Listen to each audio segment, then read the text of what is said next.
So we have more breaking news coming in that Afghanistan has refuted Pakistan's claim, saying that in retaliatory action against Pakistan, 55 Pakistani soldiers were killed, 2 bases were destroyed and 19 Pakistani posts were captured.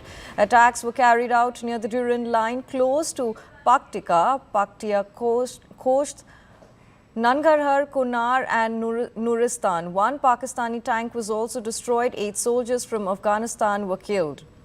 And Akansha, back to you. So in the first breaking news, we got to know that the president had that no one will be beyond reach. Now, what does that imply? First of all, did he call a press conference or did he make that statement on social media? Secondly, what does that imply? Does that imply potential cross-border strikes deeper inside Afghanistan territory? So what we can tell our viewers right now, inputs that have been shared by Manoj Gupta Sukanya, is that this is a situation which is quickly escalating out of control. And this could very much lead to a full-blown war, as has already been declared by the Defence Minister Khwaja Asif. Prime Minister Shehbaz Sharif of Pakistan has vowed that there will be no compromise on the defence of their beloved homeland, and every aggression will be met with a befitting response. But look at the way the Pakistanis are making this appear as if it is the Afghan side which attacks Pakistan. It was over the weekend that they took civilian lives. We were also speaking to the honorable human rights activists in Afghanistan, and they all have been consistently highlighting how civilian casualties have been bearing the brunt of Pakistani strikes time and again. And so Pakistan's security forces have already been attacking Afghanistan. And today what we are seeing shape up is retaliatory strikes from the Afghan side. And when the Afghans start retaliating, that's when the Pakistanis start playing the victim. This is very classic to their playbook. But what we can tell our viewers is that all of Pakistani establishment is reacting. We are yet to hear from Asim Munir though, but the Interior Minister Mohsin Naqvi also has gone on to say that Afghan Taliban regime made a terrible mistake by attacking. They all will be avenging for these strikes. Afghan Taliban government already has announced major retaliatory measures. They are already at it, as you shared those figures in terms of the number of checkposts and the number of soldiers which have been killed, many of them taken away as prisoners of war. But the strikes that have taken place from the Pakistani side are in fact in Kandahar, Nangarhar and Paktia inside Pakistan, including Kabul. So this only goes on to indicate the sheer scale and magnitude of these strikes that are taking place. And this is very much shaping into a war already, Sukanya. 133 Afghan Taliban TTP fighters and 55 Pakistani soldiers killed in just one night of clashes. And remember, all of this began on the weekend. So the situation is quickly going out of control, and we'll have to see if there is any mediation that's going to take place at the hands of external forces.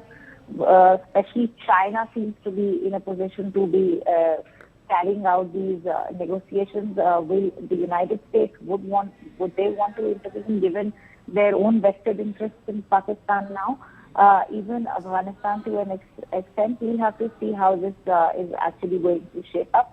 But 23 bodies of Pakistan soldiers have already been taken into custody by the Afghan side, as has been claimed by their deputy spokesperson, Afghan Taliban, Alhamdulillah Fitrat. So we'll have to see what other areas that are now coming to the forefront. Major areas of battlefield at the moment, I can tell you, are Paktia, Khost, Nangarhar, Kunar, Nuristan provinces from Afghanistan side, Khyber, Bajaur, Shawal, Waziristan, Khurram, host of areas, and even Baloch provinces from Pakistan side. Now, you also have to factor in the Baloch that over here. Are the BLA going to also capitalize on this very fragile situation on the ground?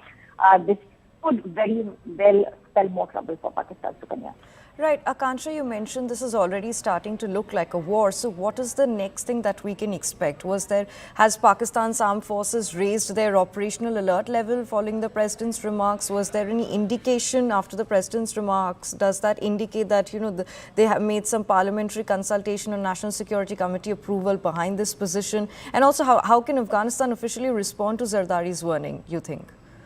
So, when it comes to Pakistan's decisions at the moment, ever since autonomy has taken over, it does seem like they are unilaterally deciding whatever military action that they have to take. There is barely any consultation in the parliament, and that has been a complaint of opposition as well, that the Pak assembly is never taken into confidence. So to expect them to take this to the parliament is in fact expecting too much.